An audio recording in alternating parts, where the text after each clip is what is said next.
The Black Spruce Saints. 1.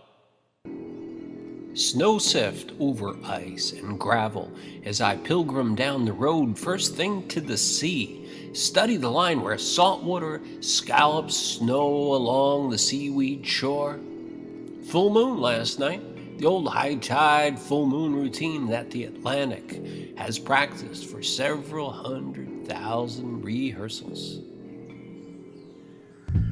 The ravens are angry at me for not leaving corn on the snowbank. Damn, noticed the swing set almost rusted through, kids grown. But I had anchored the bastard with concrete beneath the frozen soil, have to wait for a good frost heave to undo the labor, or a spring thaw maybe. Spring, imagine. Surprise rapid fire of tiny blue violets on the lawn, really mostly moss. In the summer we mow the moss. Chip the bright lichen from the roof tiles. 2.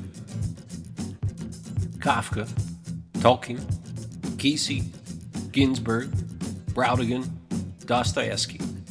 I never went anywhere without a book from 1969 to 1972. Sometimes traveled light as wind, hitch rides to Dallas, Tennessee, wherever.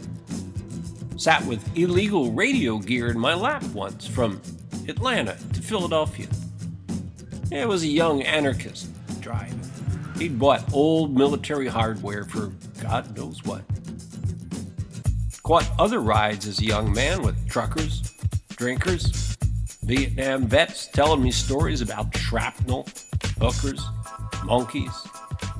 Pain so deep they drove all over America with a cooler of Budweiser beer for ballast against the great white truth.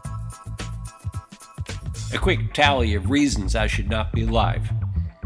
Drowning, near in several of the world's oceans.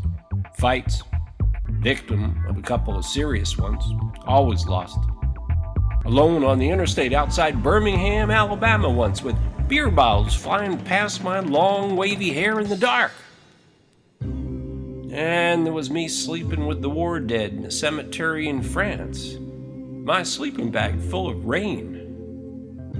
And those threats, the ones against me for something I wrote that was published in the paper, only happened twice.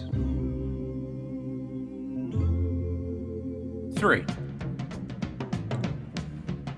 Down the road now, and here I am, at work on self-definition. Again. Here goes. Here's the list. Failed vegetarian. Posturing poet. Heavy wool socks, half-shaven, half-formed theories, baking in an oven. Indulgent with words and memory. Bespectacled, for reading at least.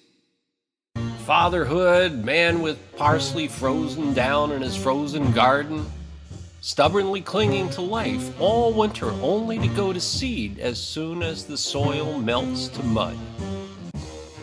Did I tell you the black spruce are the saints of Nova Scotia?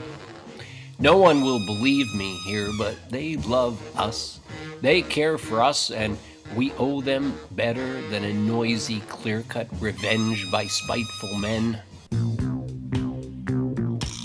Admittedly, those spruce trees are a little dull. Those trees in some respect, but prove saintly and protective if given the chance. The spruce are saints, and the ground juniper, they're prophets of centuries to come after us. As we, our small human sapling selves, alive these brief decades, with nothing to do but learn to read, find a handful of good books to keep us alive, Wordsworth, Whitman, The Last Temptation of Christ, and then sift ourselves back into the soil. If only I could be buried among the spruce out back, a surfer among the saints. Instead, the priesthood will plant me like a package deal at Walmart. 4. I'm convinced now that raw cranberries, mixed with lemon and Guinness, is a mode of communion, a formula for repair not tested yet on the unsuspecting public. I drive to Seaforth this morning, with the dog peering out the frosted windows, and there's a woman with a big broom sweeping snow from the road. A performance artist of sorts. The critics rave.